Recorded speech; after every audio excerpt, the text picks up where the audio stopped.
Shimmer जो था वो आगे बढ़ा, पटपक उसने आपका सर कलम कर दिया। घोड़े पर कुछ सवार करती दुलजरान का घोड़ा था उस वक्त, इतनी हिम्मत नहीं थी जो कि इमाम हुसैन पर हमला कर सके।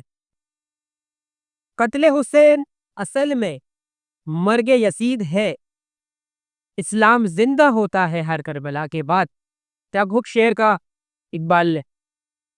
अस्सलाम वालेकुम, मेरा नाम मुज़म्मिल सिद्दीक है। यून इस्लाम के आप सबको वेलकम करते हैं। सफरे करबला हमारा सिलसिला जारी था।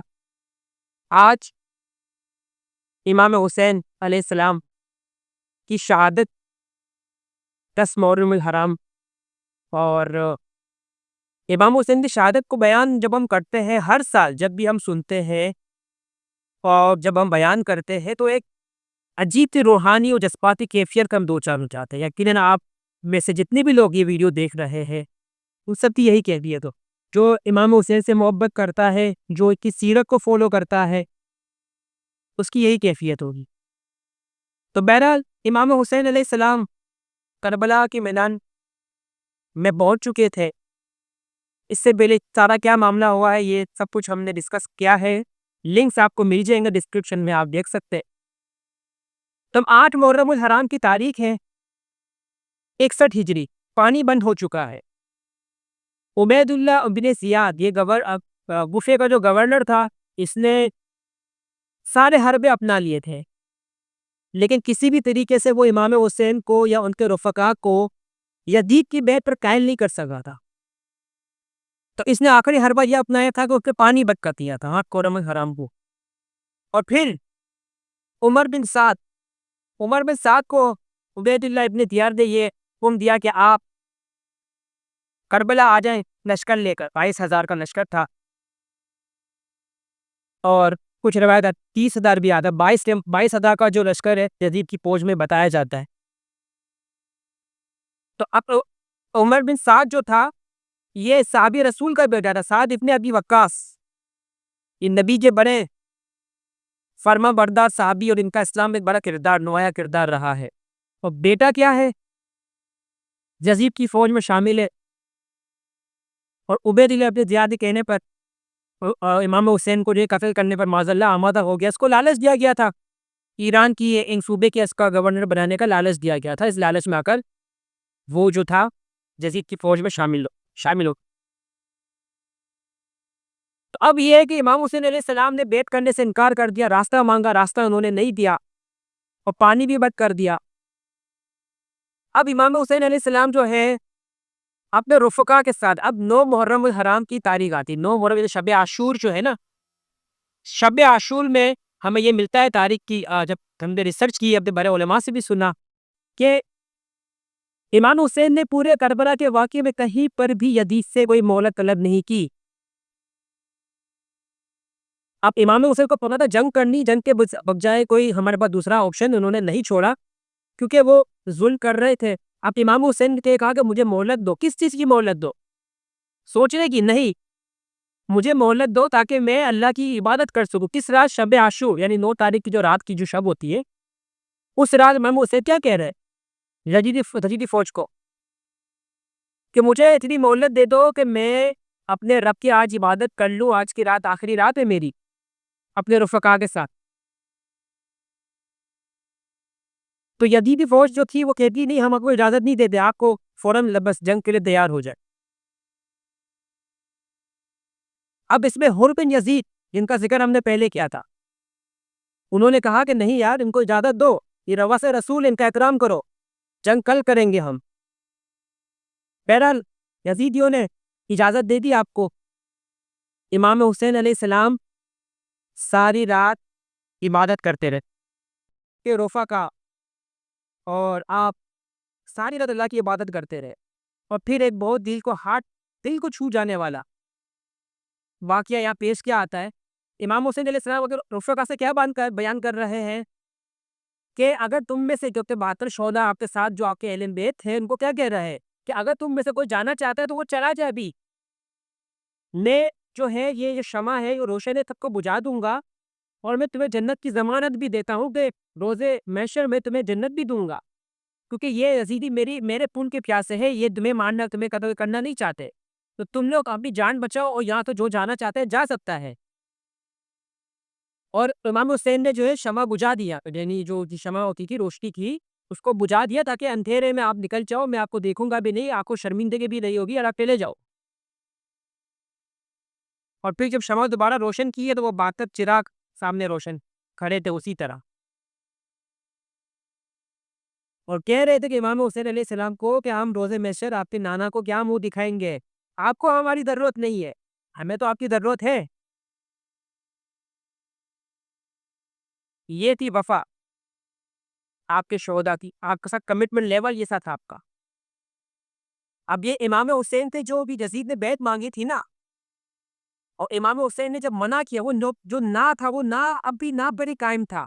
वो ये ना जो थी ये 72 में ट्रांसफ़र हो गई थी। अब ये जो ना इमाम हुसैन कह रहे हैं ना, तो ना। नजीब की बैत भी नहीं होगी और हम शहीद हो जाएँगे अपने खून से, खून या देंगे लेकिन बैत नहीं करेंगे और इमाम हुसैन का साथ भी नहीं छोड़ेंगे। बहरहाल इन्होंने फैसला किया कि आप इमाम हुसैन का साथ देंगे। अब क्या है कि शब आशूर अब ये स्टार्ट हो गया, फजर में का सिलसिला शुरू हुआ, और जब तुलुए आफ्ताब हुआ तो फिर शहादतों का सिलसिला शुरू हो गया। अच्छा, इससे पहले एक और वाक़या पेश आता है। हुर बिन यज़ीद जो कि यज़ीदी फ़ौज में शामिल था, उसने कहा अपने लश्कर से कि उबैदिल्लाह ये जो उमर बिन साद था, उसको कहा कि तुम क्या हुसैन से लड़ोगे? ये नवासे रसूल है, इनका एहतराम करो, तुम जानते नहीं हो? तो उसने कहा हाँ, मैं लड़ूँगा। इसके जवाब में हुर बिन यज़ीद ने फिर पता है क्या कहा?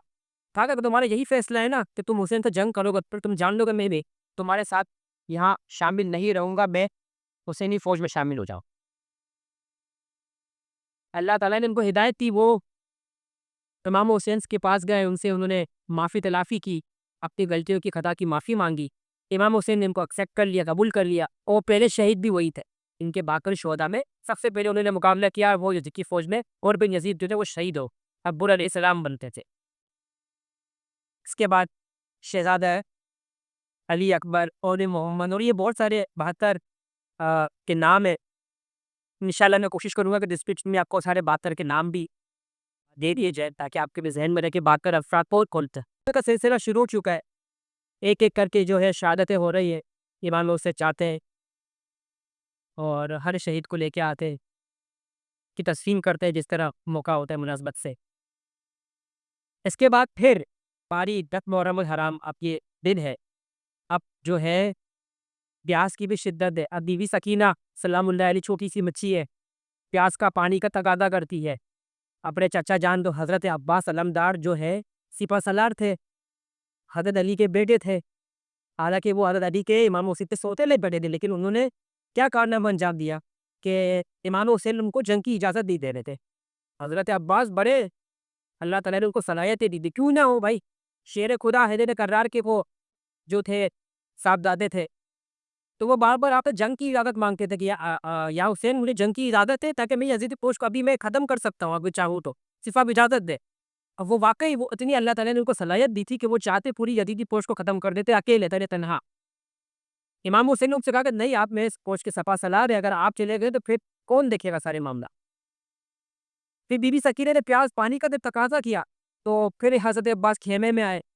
इमाम हुसैन से अर्ज़ किया कि इमाम मुझे कम से कम पानी लाने की तो इजाज़त दें। इमाम हुसैन ने इनको पानी लाने की इजाज़त दे दी। बड़े भरे दिल के साथ, क्योंकि जानते थे कि अब इमाम हुसैन हज़रत अब्बास को भी अब शहीद कर दिया जाए। वो गए हैं और किसी यज़ीदी फ़ौज में तो किसी की मजाल नहीं थी कि कोई उनको दरिया पे जाने से रोक सकता। दरिया फ़रियाद जो दरिया फ़रात था, कोई रोक सही। सब डर के पीछे हट गए, उनके खौफ से, उनके जलाल से। और फिर हज़रत अब्बास जो है वो नहर पे गए हैं, पानी में मशकी से पानी भरा है और पानी खुद नहीं पिया, खा पानी हाथ में लेके बैठे हुए, लेकिन खुद पी नहीं रहे। चाहते तो खुद भी पी सकते थे, खुद भी तो प्यासे थे ना, लेकिन कैसे पी रहे? दिल में ये ख़्याल था कि बीवी सकीना प्यासी है, बच्चे प्यासे हैं और मैं कैसे पानी पी? तो ये गौर वफ़ा का जो है यहाँ पे हमें पैगाम मिल गया, सबक मिल गया। अब जब पानी लेके लौट रहे तो फिर वहाँ पे जो है उनके वहीं से फौज ने उनको रास्ते में जब वो आते हैं तो शहीद कर दिया कि दोनों बाजू में दोनों कलम कर दिए जाते हैं। मशकीज़ा इनको लगता है, आँख में लगता है। मिला फिर जो है वो भी अब्बास अलमदार भी शहीद हो जाते। अब जो है इमाम जो थे 6 माह के अली असगर 6 माह के थे। इमाम हुसैन ने यज़ीद को तकाज़ा किया कि ये 6 माह का बच्चा है, इसको तो पानी दे दो, इसका क्या कसूर है? यज़ीदियों ने उसको भी पानी नहीं दिया। हुरमिला था तो बरपक था, हुरमिला नाम एक शख्स था, उसने तीर चलाया और नन्हे अली असगर के 6 माह के अली असगर थे, इनको भी शहीद कर दो। इमाम हुसैन ने वहीं पे उनको दफन कर दी। यहाँ भी हमें मिलता है सुनने को कि करबला की जो ज़मीन थी उन्होंने अली असगर पे खून पर एक्सेप्ट नहीं किया। कहा इमाम देखो ये आप ज़मीन पे इसका खून अगर गिरा तो फिर कभी ज़मीन सब्ज़ा नहीं उगाएगी। ये थी शहादत। फिर इमाम हुसैन ने तारीख में मिलता है कि कनीब पे तदफीन का एहतमाम कर दिया। 6 माह के अली असगर। अच्छा अब शहादत है, सब शहीद हो चुके हैं। अब सिर्फ इमाम हुसैन अतारे तन्हा बच गए हैं। बीवी ज़ैनब को नसीहत करते, वसीयत करते बड़े दिल से और फिर जो है वो खुद बीवी ज़ैनब सलामुल्लाह अलैहा वो भी बड़ी क्या बहादुरी की भी क्या शुजाअत, घोड़े पर खुद सवार करती, दुलजलाल उनका घोड़ा था उस वक़्त और फिर वो इमाम हुसैन को रवाना कर देती है, शहीद होने की। इमाम हुसैन अब इमाम हुसैन के आप देखें कि प्यास प्यास भी है, सब कुछ है लेकिन नवासे रसूल है, हैदर करार का खून है ना, तो शहीद जो जितने भी यज़ीदी थे वो सामने आने को तैयार नहीं थे, कोई लड़ने को तैयार नहीं था। मैंने एक-एक करके जो भी आता था इमाम हुसैन उसको गिरा देते थे अपने वार से। तो कोई भी थी किसी की इतनी हिम्मत नहीं थी जो कि इमाम हुसैन पर हमला कर सके, तन्हे-तन्हा। फिर यज़ीदियों ने जो है घेरा करके जो है तंग किया, फिर तीरों की बारिश कर दी और ये यकीनन ये इतना दर्दनाक लम्हा है, कि ये जो बयान करना बड़ा मुश्किल है कि चारों तरफ से तीर चल रहे हो। इसकी मिसाल ऐसे है कि आज के दौर में देखो चारों तरफ से कोई गोलियाँ चला दे किसी शख्स के ऊपर तो उसकी क्या क्या हालत हो? बेधड़क गोलियाँ चला जाए किसी के ऊपर अगर, तो उस पर तो तीर तलवार का दौर था, चारों तरफ से कोई तीर चला दे अगर बेहिसाब तीर सैकड़ों तीर चला दे एक शख्स के ऊपर तो उसकी क्या बॉडी का कोई हिस्सा ऐसा नहीं होता, कोई हिस्सा नहीं बचेगा जिससे तीर न लगे। यही हुआ था इमाम हुसैन, घोड़े पर थे, तीरों की बरसात की गई। हाँ, शिमर जो था वो आगे बढ़ा, ज़मीन पर आ गए, उसने आपका सर कलम कर दिया। फिर कोई शख्स आगे नहीं बढ़ रहा था, आपका आके सर कलम कर दे। शिमर जो था वो आगे बढ़ा, पट उसने आपका सर कलम कर दिया।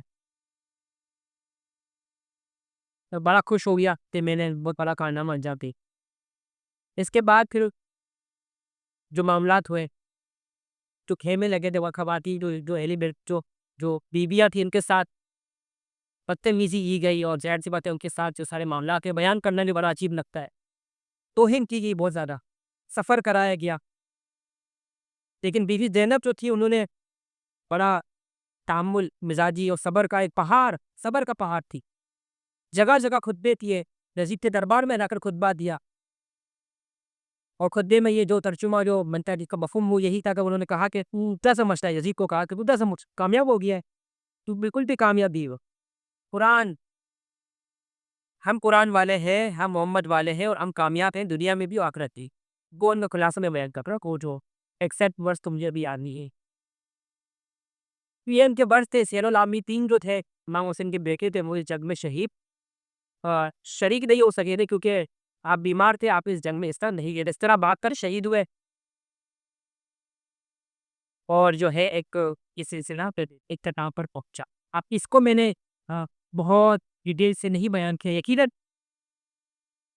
अगर इसमें से हम पहलू निकालने जाएँ तो बहुत सारे पहलू हमें मिलते हैं। क्या सबसे बड़ा पहलू क्या मिलता है? इमाम हुसैन की सीरत को फ़ॉलो करना है। जो आज जिन मुहर्रम के नाम पर तमाशे लगाए जाते हैं वो हमें नहीं करना। ठीक है ना? क्योंकि जो उन्होंने हमें जो जिस जिस मकसद के लिए शहादत दी थी उस मकसद को हमें समझने की आज ज़रूरत है। सब्र इस्तकामत ये हमारे अंदर आज ख़त्म हो गया हमारे सोसाइटी के। जिसके अंदर सब्र आ जाएगा तो मैं समझता हूँ कि वो सारी चीज़ें मसले हल के साथ। सिर्फ़ सब्र करने की हो गई। सो आज इनका 14 तो साल बीत गए लेकिन आज देखिए आज तक उनका ज़िक्र जारी है। क्यों? क्योंकि अल्लाह की राह में शहीद हुए, अल्लाह की रज़ा पर राज़ी हो। और 10 मुहर्रम का जो दिन है उसपे जो है लोग रोज़ा भी रखते हैं। हफ़्ते-हफ़्ते तौर पे जो जिससे जो बल करते हैं, इबादत करते हैं, शरई उबूद में रहकर करनी भी चाहिए, ज़ाहिर-सी बात है, हमारा ईमान का हिस्सा है। और जो लोग ये कहते हैं कोई दिन ऐसा बस है ही नहीं, कुछ भी है, खुशियाँ मनाओ, शादियाँ करो, उनको भी सोचना चाहिए कि इतना ज़्यादा क्या कहते हैं बिल्कुल हाथ में उठा लेने चाहिए। मैं अभी कोई मसला की इख्तिलाफ़ी बात यहाँ नहीं करना चाह रहा, लेकिन हर शख्स समझता है कि क्या गवर्नर में क्या कुछ होता है। अल्लाह ताला हम सबको तौफ़ीक दे और जो शहादत है इमाम हुसैन के रफ़क़ात अल्लाह ताला उसका हिस्सा हमें भी नसीब फ़रमाए और हमें अभी अमल करने की इनकी सीरत पर तौफ़ीक अता फ़रमाए। 10 मुहर्रम के दिन जो है जितना होगा इस कौर से सदक़ात वग़ैरह हमें करना चाहिए और ये जो दिन है ये वैसे भी बहुत ख़ास है। ये दिन पहले से बड़ा मुबारक था। हमारे नबी ने 10 मुहर्रम का रोज़े का भी एहतमाम किया। एक बड़ी तारा रोज़ा भी रखती है और इस रोज़ सिद्दीक़ के हवाले से मिलता है कि रोज़े महशर बरोज़ क़यामत जो दिन तो कब होगा, क़यामत को जो दिन होगा वो भी रोज़े आशूर का दिन होगा। और ये दिन पहले से बहुत मुबारक था जो हज़रत नूह अलैहिस्सलाम जो मछली के पेट में थे, हमने इससे पहले वाक़या ज़िक्र किया हुआ है उनका। तो जब मछली के पेट से बाहर आए 10 मुहर्रम का दिन था। अल्लाह ताला ने हज़रत मूसा को हज़रत फ़िरौन थे जब इजाज़त दिलाई वो भी 10 मुहर्रम का दिन था। इस तरह 10 मुहर्रम पर बहुत सारे वाक़यात मिलते हैं। तो पहले से ही बड़ा मुबारक ये दिन था और फिर जब इमाम हुसैन की शहादत हुई है तो फिर अल्लाह ताला ने इसको और फ़ज़ीलत बख्शी और ज़्यादा मुबारक कर दिया। तो ये शहादत कोई नहुसत नहीं है माज़अल्लाह और इमाम हुसैन या कोई वो थे कि वो ज़ुल्म कर रहे थे या कुछ कर नहीं सकते जिस तरह जो बयान किया जाता है। आप दिलेरी की बहादुरी की अलामत है। वो जो यज़ीदी जो थे उन्होंने ज़ुल्म किया आपके ऊपर लेकिन आप आज़माइश पर, इम्तिहान पर आप खरा उतरे। बस यही हमें चाहिए कि आज हम क्या करते हैं हमारा स्टेटमेंट देखें ना आज कुछ है, कल कुछ है, परसों कुछ है। आज कुछ बोले कि कल कुछ बोलेंगे अपनी ज़बान पर कायम नहीं, अपनी बातों पर कायम नहीं रहे। इमाम हुसैन ने जो ना कहा था कि मैं नहीं करूँगा यज़ीद की बैत वो आखिरी मरते दम तक कायम रहे कि ना पे ना था। कि वो यस नहीं हुआ, कोई यस नहीं करा सकता। और इमाम हुसैन का एक कौल है कि अगर मरना ही है, जान देनी ही है तो फिर शहादत से बढ़कर कोई चीज़ नहीं है। जब मरना ही जिसम मरने के लिए बने तो फिर अल्लाह के राह में शहीद हो जाना ये सबसे बड़ी बात है। और शहीद तो ज़िंदा है, हम तब जानते हैं कुरान ने वादे फ़तवा दे दिया। उन्हें रिस्क भी दिया जाता है लेकिन तुम्हें इसकी खबर नहीं है। तो लाखों सलाम उर इमाम हुसैन पर और उनके रफ़क़ा कर और हमने जो है ये ज़िक्र किया सारा तो वाक़या करबला का। और सारी और भी बातें इसमें बयान करने लायक है लेकिन जो मेन बातें थी जो हमारे इससे हमारे दिल मुनव्वर होते हैं, वो हमने बयान की कोशिश की। इंशाल्लाह नेक्स्ट टॉपिक पे फिर कभी इसके लिए में तज़किरा कर लेंगे।